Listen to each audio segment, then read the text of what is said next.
Hey everyone, welcome back. Today we're going to be installing a Boss radio head unit from Crutchfield in our 2014 Honda CR-V. Now this particular unit comes with a backup camera, and even though our Honda has a backup camera, we're going to put this newer one on with higher resolution. So besides the wiring, of course the camera comes in this unit. You have your instruction sheet, and then the head unit itself.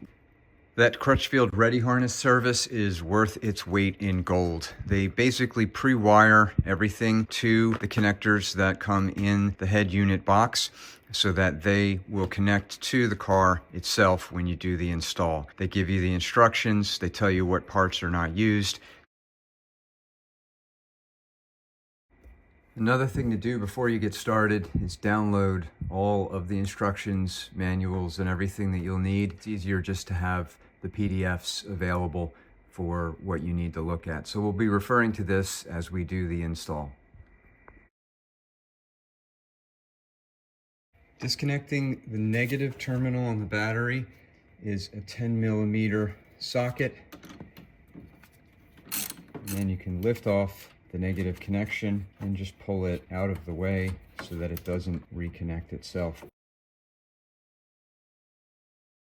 Okay, with the power to the vehicle off and the negative terminal and the battery removed, set the parking brake. Take a set of trim removal tools and an index card or some cardstock to protect your finish. And then work the tool in.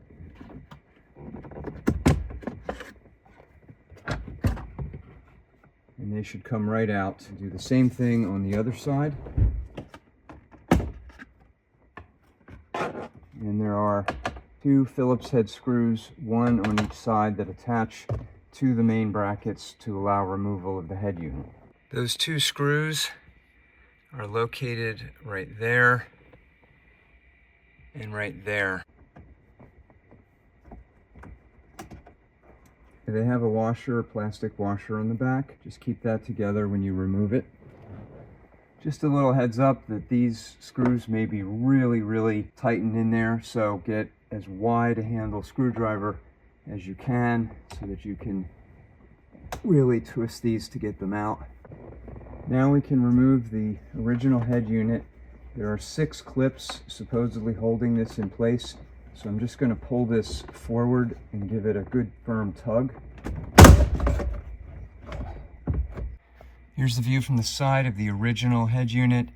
We're going to disconnect each of the harness clips that are attached to the original unit, starting up here with the clip for the hazard lights. There's a little tab on the top that you can push down with your thumb and then slide that connector out. The first one here has a locking clip, and you'll see by the arrow here that you can unlock it by swinging it back. I just put a flat blade screwdriver in there and twist until it clicks, and then slide that back. You'll see that removes the initial connection, and then wiggle that out to remove the rest. The next one has a little push button here on the top that you can push down in to release, and then that will let you remove that one. Same thing for the dark gray one next. There's a push button that clicks, and then you can wiggle out the connector. And the last one has 2 pieces on either side to squeeze to remove that connector. Now everything is detached and you can remove the old head unit. You'll see here that the new trim kit for the dash has an opening for the hazard connector. So we're going to remove the hazard connector from the back with 2 Phillips head screws, and then I'm going to screw this into the new trim piece now. So with the screws loosened and removed, I'm going to lift this out, keep the same exact orientation, put this in to the new trim piece, line up the screws. Okay, once that's all tightened down, just double check that it works and is centered in the opening on the new trim kit. The trim kit comes with 8 screws and the 2 side mounted adapters. You'll see one is marked left, the other is marked right. We're going to take off the trim piece around the screen of the head unit. To do that, we're just going to lift on these clips here and here, and there's two more on the bottom to pull off the trim piece. You'll see that on the side of the back of the trim piece, there are 4 plastic pieces. 2 are for the screw attachments, and the other 2 are sort of like bumpers to align the placement of the side pieces like that. So I'm just going to line up this first one here along the bottom and get that started, and then tighten those down. Inspect to make sure that the connection is firm and at a right angle to the front face. Then we'll do the same thing with the left piece. Once those side panels are installed, you can take the head unit and slide it down in from the back, and you'll see there's a channel around the edge of the trim piece that a channel on the head unit will sit right inside. And before you connect the side pieces to the head unit, flip it up, make sure that it's centered and fits in that opening. You'll see once you have the head unit slid in that there's a number of screw holes you can see through the side panel, and you can just manipulate the position of the head unit to line up so that your screw holes are exposed. I'm going to take out some of the original screws that were on the factory head unit side panels and attach those. So the screws that attach the original side plates from the head unit work much better, and of course I should have noticed right away they're machine screw threads that are designed for these types of openings, and the screws that came with the trim kit are all self-tapping screws. So best to use the screws that came with the original head unit when you're attaching the side plates. Okay, once you've got the 3 screws attached on each side, just go ahead and make sure that they're tightened down, and then your head unit should be attached in the new trim piece. Another option to note is that there is bracket mounting hardware that comes with the Boss head unit itself and a number of screws. So it might be overkill, but I just popped one of these in on each side, so there's 4. 3 are from the original OEM unit, and then I just put the 4th in from the Boss unit. Now let's take a look at the wiring. On the back of the head unit itself, there are some labeled connections. You have the video feeds for the front and rear cameras if you have them. We're going to use the rear camera video line here. There is the microphone input connection, which the head unit comes with the microphone, and then we'll mount the microphone towards the end. And last, you have a USB connection to feed through the back of the dashboard for charging, or if you need to do wired CarPlay. On the ReadyHarness itself, there is an Axxess box that is for controlling the clock retention features and some of the vehicle OEM setting features. And there is another box that came with this, also Axxess, for the steering wheel control. There is only one of the adapters connected and wired in that fits on the side port connector. This should be pre-programmed for the steering wheel controls in the 2014 CR-V. Now you have a bunch of other connectors that will mate with those that are behind the dashboard. And that leaves you with these connections here. You have first a gray wire with a blue stripe. When I looked at the Axxess wiring instructions and also spoke with Crutchfield, they confirmed that this wire is for retaining the factory Bluetooth connection if you want to. So some vehicles might need that for, I don't know, either an OEM Starlink type of service or something like that. But in our case, we will not need this because the head unit has its own Bluetooth. Then last, you have 2 RCA jacks, white and red. These are unlabeled, but these are for maintaining the aux input connections in the vehicle. These will go over here to the left in and right in, respectively, on the back of the head unit.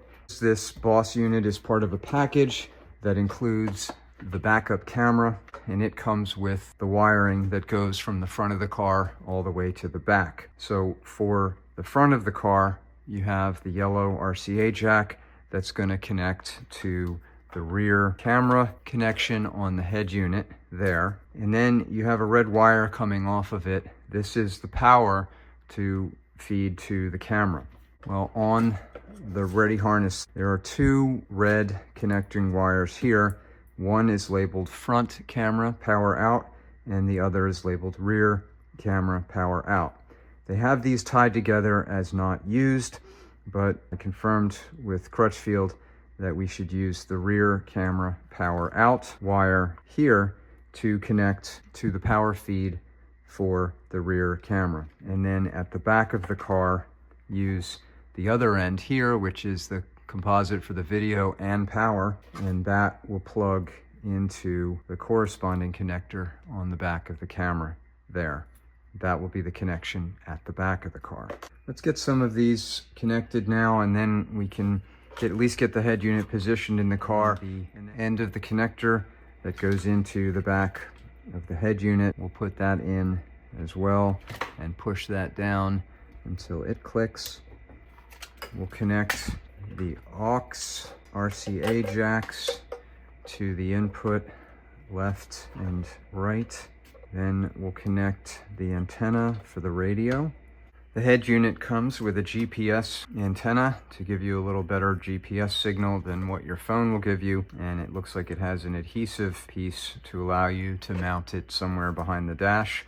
So this has like a coax style connector that is going to plug in here for the GPS connection on the back of the head unit. And we have the microphone connection. This also has some adhesive. This will mount inside the car on the dash somewhere, but I'm also going to connect the microphone line to the microphone input line here. And then I'll extend some of this wire to allow me to fish that through behind the dash up and then be able to mount it. We'll connect the rear camera video input to the RCA jack for the rear camera wire that comes with the rear camera. And now we'll connect the red power wire for the camera to the rear camera power out here on this end. Together until they were all the way engaged like that. Now I just left the rest of the long wire that's going to go back to the back of the car bundled up on the side, and we'll tuck that down and run that down the back side of the car later, but at least that's all connected up here. Now let's take this mess of wires with the head unit, we'll get it into the car, connect it up, but leave it loose while we run the camera connection, the GPS, and the microphone. Okay, so I've zoomed in on the interior of this open dash area and brightened it up so you can see. Back here is a relatively flat space that we're going to use this area to mount the GPS antenna. According to Crutchfield, they said this should be mounted like this in the upright orientation as it is, as I'm holding it here, on something flat using the double-sided mounting tape that comes with the antenna, and to make sure that there is no sheet metal directly above it. And so where this is in the back is a plastic plate, and if I feel up here, it's just the plastic below this old shelf area. Okay, so I have the tape on one side here, and we'll peel off. And then mount that in the upright orientation in here, just like that. Okay, now I'm going to take the wiring for the backup camera and I'm going to extend that down the side of the opening in the dash. And if you look down in there and shine a flashlight from up underneath, you'll see a couple areas of light that sneak through. I'm just going to get that down there and out so that we can find an area to tuck it behind the trim piece on the left side go underneath the carpet, and then we'll put that down to the back of the car. So we're just going to feed this down and through, and I'll pull it out at the bottom. We're going to do the same thing with the microphone, also down, but a little bit further up and come out behind the dash at the first seam down here. Here's the view from the right underside of the driver's area and the footwell, and you can see where I brought the microphone out between these two trim pieces. And then we'll snake it up and mount it somewhere here. You can also see a little bit further back behind this trim piece is where I brought the wire down for the backup camera. We'll also take the CarPlay or Android Auto USB connector, and I'll run that up, down, and come out the gap in the trim piece underneath here to bring that up so we have another USB connection, and we can leave that over here. So that wire just goes down through here in that gap and then easily comes right out here between the trim pieces, and you can bring it over and just stick it in the cup holder. Now with everything mostly connected up and the wires fished through, we can connect up the harnesses, and we'll set the head unit here while we work on the rear view camera. I'm going to connect these up one at a time back to these OEM connections. And you'll see here they only match one way. We have this gray one is going to slide in here until it clicks. This one here, the white one, is not going to be used now with the new setup. I'll just leave that in the back. We have the large one here that will connect only one way as well, and also has that locking clip. So I'm going to push that in like that. It clicks and that locking clip snaps over. So that's in. And then we have the third one. This also only goes in one way until those two click as well. You also have, of course, the connection for your hazard lights. That also goes in one way until it clicks like that. Get all the wiring comfortably tucked out of the way. Just let that sit here, and now we'll work on the backup camera. Got the tailgate open. So I'm going to look up here where we have the connection for the tailgate. I'm going to take off the trim here if necessary, and then the main trim piece as well.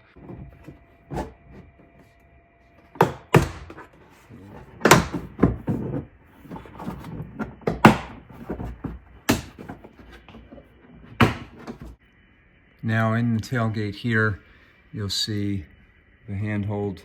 There is a screw in here. I'm going to take that out to remove this piece. Okay, after removing that screw at the bottom handle down there, the key is going to be to start up here in the corner and pry out from the top. I'm going to do the same thing on the other side at the top and then work the way down. Here's the interior trim piece from the trunk now removed. I've just set it into the trunk. If we pan up from the bottom along the interior and up, you'll see here a white connection there. That is what feeds to the rear camera. We're going to disconnect that. Here's a close-up view from inside. I've disconnected this white connector here, which, if we follow that wire through, goes around underneath from here and through this hole, and that goes directly to the backup camera. To get better access, I'm going to remove this trim piece here. To do that, the first thing I did on the inside was removed an 8mm bolt from here on each side. Now underneath here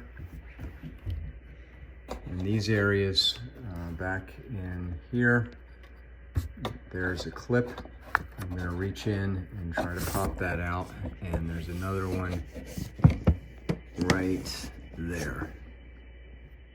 Actually, there are 4 clips. One right here, one right here, and 2 more over here. These are the back sides of them. To get these clips out, I'm just taking a pair of needle nose pliers and pinching on either side where those little tabs stick out and wiggling that up, and then it pushes the whole clip in and loosens it. Now we've got the trim piece off, and you can see here the original camera.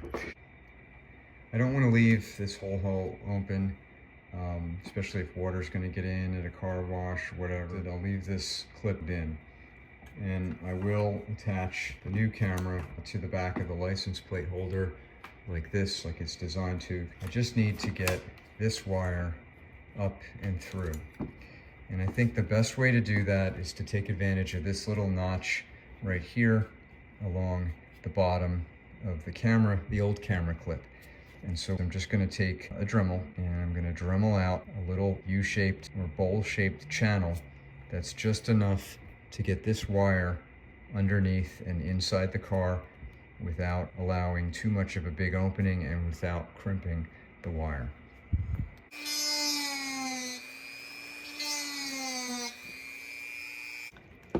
So you can see here that I've Dremeled out the channel on the bottom of that area for where the old camera mounted. I can feed the new camera wire in through the larger hole, and note that it can sit in that channel without being crimped or compressed.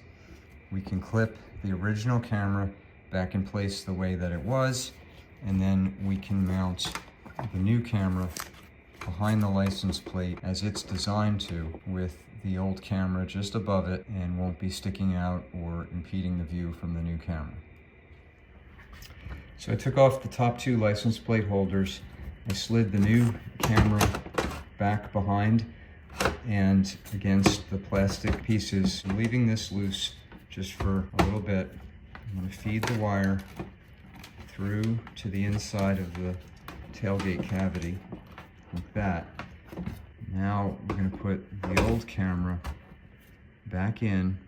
It has a clip on this side here that goes in and hooks, and then making sure that that wire is in the channel, clip it back into place. Now I can still adjust the camera here. I'm going to bring it up like that so it's the least visible. Tighten down the license plate. If you do want to adjust the angle of this, and we'll test it out and see if we need to, there's 2 Phillips head screws, one on each side. You just loosen them a little bit, and that lets you rotate the camera up and down. Now from the inside, you can see the old camera wire coming through, and here's the new one. I just tucked it up behind these wiring connections and looped it behind this connector here. And I think I'm going to make the connection for the new camera somewhere back here. So now we're going to fish the wire from all the way up in the front of the car, down the side here, and up behind the brake light assembly on the driver's side, and come out here somewhere to get in there. I removed this trim piece back here, which had just 2 clips on it that you can take off, pop out the pins with a screwdriver. I'm going to run the wire underneath the carpet. Then I popped off this trim piece here, and I loosened this trim piece here that goes up and into the B-pillar area so I can get the wire behind it. Coming over to the rear driver's side, I took off this trim piece here, and I loosened the trim piece that goes up and into the back of the trunk, and then I loosened the trim piece just along the top the whole way back.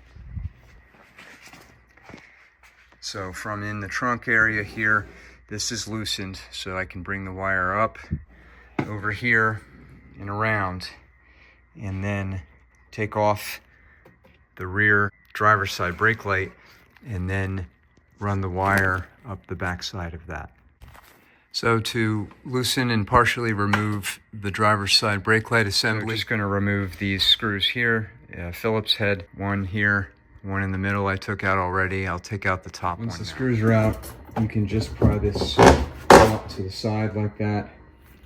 For the top one, similarly. So I pulled back the carpet after I removed the trim piece here to run the wire for the backup camera. I lifted up the padding underneath and pushed the cable underneath through here. Then over here, I lifted it up again underneath the padding and reached my arm through and pulled it across. And so now I'll bring all the wire through and then we'll run it down the length of the car. We have the wire here coming out underneath the carpet, chasing along here and going underneath this plastic piece up the B-pillar. Then in the back, coming out the other end of that plastic piece, chasing up along this other wire conduit, and then going underneath the plastic piece and up behind here, chasing back the side of the trunk that way, and then coming out through here and behind the padding, and then in there, going here through the grommet where the lights for the wires for the tail lights come out. And what I've done is I've just poked a small hole in the grommet with a knife, and we're going to feed the wire through that hole. Just going to take that hole and push the head of that wire through. This way it makes the minimal amount of holes. And then I'll reattach this grommet so that now that sits back exactly as it was with just that little spot for the wire to come out. And now we'll chase this wire up and behind where the taillights go. Now I popped off the grommet here at the upper corner of the tailgate. And then I need to bridge here and go in here and then down the inside. So I'm just going to puncture a very small hole right here on the bottom, and I'm going to put the wire right through that hole that I made.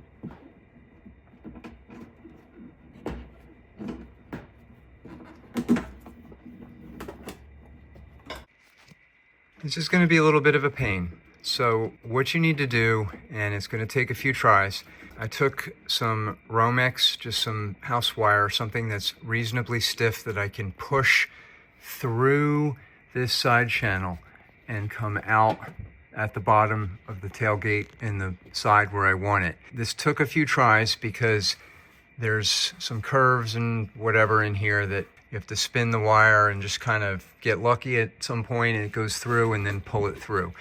You can't just tuck it in along here because you get to a point here where the windshield comes in too close and you can feel with the seam that you can't get down here. So my first thought was, oh, I'll just come up here and then over. No, it's not going to work. So we'll get this through, we'll come up here, and then I'll attach the wire for the camera to this and then pull it through. And here it is coming out the other end. Now we'll remove the tape. Now I'll take the connector that I fed through the side and connect it to the camera that I had fished in from outside, and we'll take up this excess and I'll zip tie it to one of these. So just to follow the wire from the camera itself, I took the excess and just loosely zip tied it to this other conduit here. Then the wire goes through the side of the tailgate, back behind here, and comes out through the grommet, which will push back up and into place. Comes out that little hole here, and now we can reattach the brake lights. But before we do that, let's test everything out in case we need to make any changes. Okay, I reconnected the negative terminal on the battery. Put the key in, just turn it to gen to see what power we have. And booting up, that looks good. And we also have the OEM screen on, so we'll see what that has preserved. Okay, so Radio main screen looks okay. Check out the rear camera. Wait a second, and looks like there's a signal. For the steering wheel controls in the car, I found out here you have to program this box, the AXSWC. These are the steps to do the programming.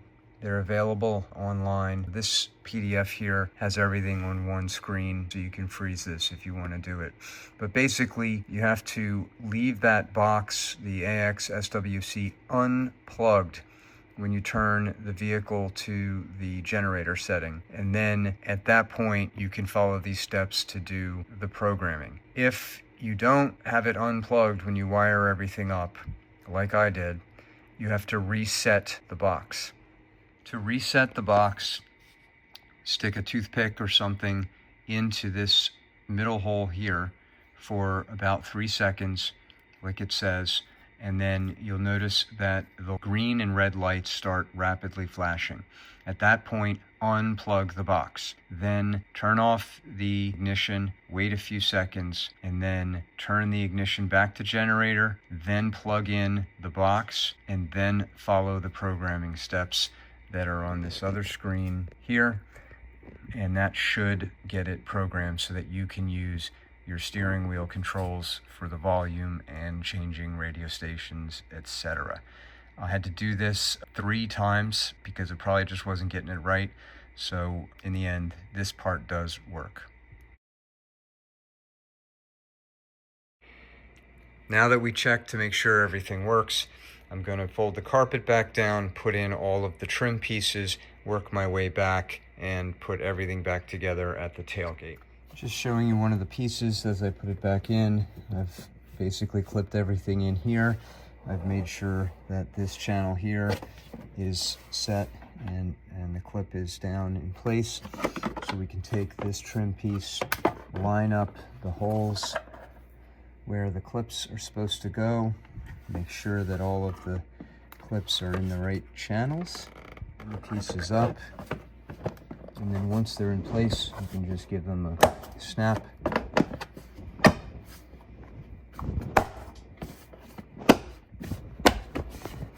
And then verify that they're in place like that.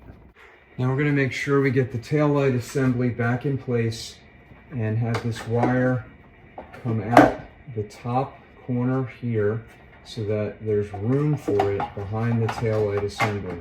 So you'll find that once you get the assembly roughly in place, before you click it in, make sure that that wire has a little play.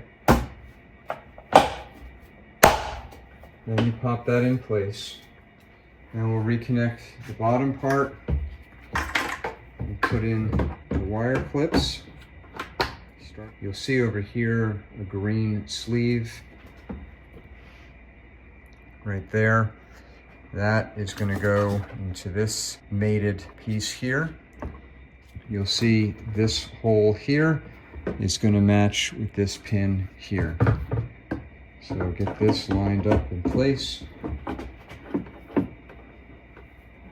And again, last check before you do, make sure the wire comes down and is out of the way.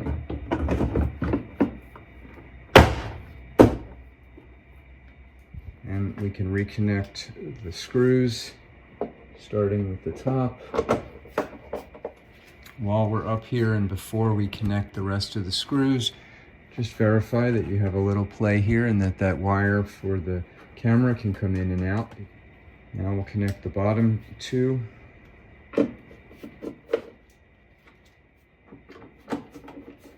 Tailgate assembly's in place.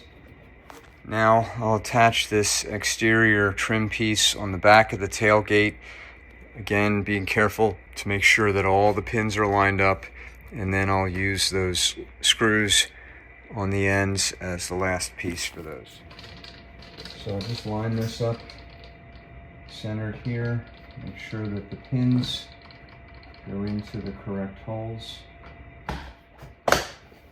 If you're having some trouble getting the weather stripping seam underneath this channel, I would just take that index card that you used earlier, get it in like this, and then just gradually work it across as you put the piece underneath like that, and then the weather stripping will stay in alignment over the top of the trim piece like that. Once you have the back trim piece all lined up, we'll open up the tailgate and we'll put in the two socket screws, 10 millimeter from the inside, one on each end. We'll get these started right here. Now we'll reattach the large plastic piece for the inside of the tailgate, being careful to line up all of those green plastic clips. After we have the large tailgate piece in, we'll put in the handhold with the screw that goes in here. And now we'll reattach the upper trim pieces that go along the upper sides and across the top of the tailgate. We'll do the sides first, and then we'll put the top center piece on. Okay, there's the upper trim pieces and all of the tailgate put back together. And there's a view of the new rear view camera just below the original one. Now to reattach the head unit, make sure that you have everything in the back clear, you're not pinching any wires. Then we can take the Phillips head screws with the plastic washers and then reattach one on each side. Once both screws are in, you can reattach the vents. Careful to line them up. And then push them in until the clips secure them in place. Do the other side too.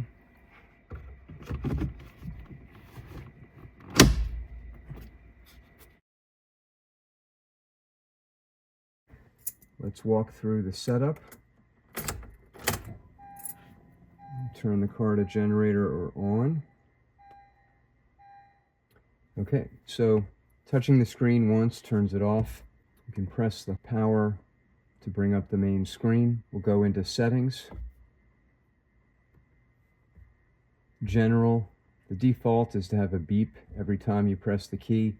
I shut that off right away. You can scroll up this way or use the slider bar. So we'll set the time. We'll set the date. We'll set the time zone. We'll move down to audio. You can select loudness. If you have a subwoofer hooked up, we don't. You can set the equalizer. You can set the balance of your speakers. You can set your fade. You can set your main volume and separate volume for Bluetooth, navigation, voice, separate volumes for the sources, depending on whether you want it lower or higher for, say, Apple CarPlay or Android Auto instead of radio. Display lets you set gamma, brightness, and whatnot, colors and animation effects. In Bluetooth here, you can pair phones. Radio, you can set your region. The camera, we have the rear camera on.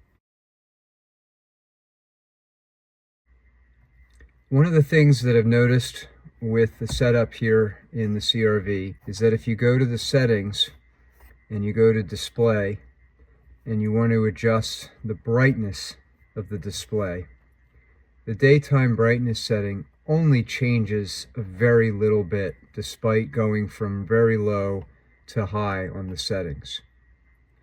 The nighttime brightness does not change at all, whether you're at a setting of 20 or a setting of 1, whether dimming control is off or on, and whether your headlights are on. Normally the headlights are on. This should switch to nighttime mode, but it does not. So it stays pretty bright. So I called and talked to Crutchfield about this. Coming off of the head unit is an orange wire with a white stripe. This wire here. This is supposed to be for the illumination control and the brightness control. You follow this wire through the ReadyHarness connection all the way to the connection that would go into the factory setting connections and over to this Axxess control box. And you'll see that it has the orange and white wire coming in here. Now, this wire does not have a corresponding wire on the OEM factory harness. And that's because the brightness or illumination settings for the radio here are controlled by data, not by voltage. And so really there was nothing that can be done with this particular 2014 CRV because of the way it is wired. You may notice that with the new head unit, when you power up and you want to go into reverse to turn on the backup camera, that there's a delay. And it's a couple seconds, but it's enough that it might be a little bit annoying. So you'll notice here, if we just go and touch the camera button, 1/1000, 2/1000, and on the third second, maybe 2.5 seconds, the camera image appears. This can be a little bit cumbersome when you're trying to back in and out of a spot, when you're used to an instantaneous image. The same thing happens if you put the car in reverse. You have this 2 to 3 second delay before the image appears. And when the car is in reverse, you see the 2 overlay set of guidelines. So I asked Crutchfield about this, and they had to contact Boss. Boss said that there is a wire on the camera itself, right close to the camera. 3 looped wires. The white wire is what is responsible for the guidelines feed from the camera.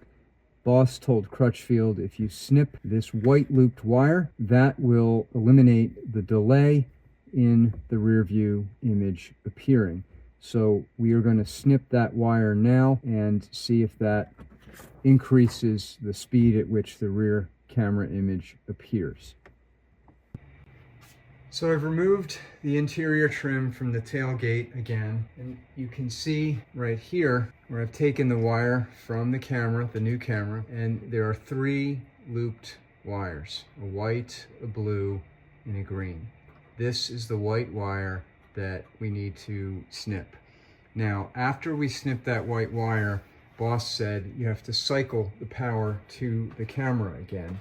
So what I'm going to do is unplug the camera from its connector so that there is no power to the camera. And when we're done, plugging this back in cycles the power.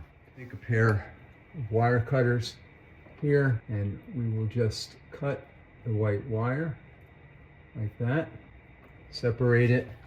When reconnecting the camera, be careful to note the arrow on each side of the connectors. They're hard to see, but they basically line up this channel so that the 4 pins inside are aligned properly. Okay, now we've powered back up after the wire has been snipped, and unfortunately it makes no difference in how quickly the camera image appears, as you can see here. It's still about 2 or 2.5 seconds. Same thing if I put the car in reverse, 1/1000, 2/1000, 3. So it's about the same. You will notice, however, in reverse, the overlay set of guidelines that come from the camera are now gone, and these guidelines are provided by the head unit itself. That is not the case when you just click on the camera image, and you'll see there's no guidelines appearing. So the head unit will provide the guidelines in reverse, which you can adjust in the settings, and that's actually better, I think. So it's good to snip that white wire in this situation.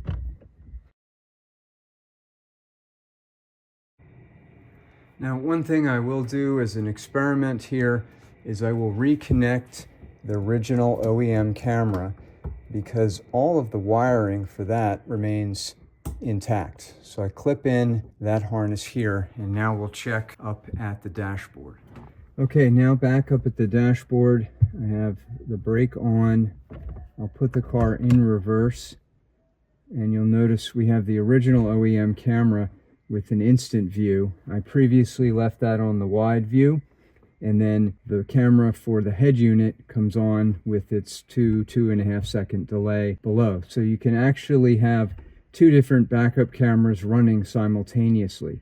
I think that's pretty cool. I'm actually going to try this out for a while and see if I like it. Of course, you put the car back in park or drive, and the original camera image will disappear because you can't display that while you're driving.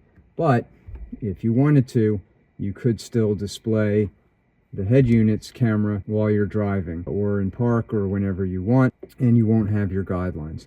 However, if this camera for the head unit is on, the 4 LED lights around the camera lens itself will remain on, so that could be a nuisance. But anyway, you have the option here if you want. So again, reverse, you can get the benefit of both screens and two different cameras. The first one appearing instantly if you need to make some quick reverse and forward movements, and the more high resolution new one can work for you in general.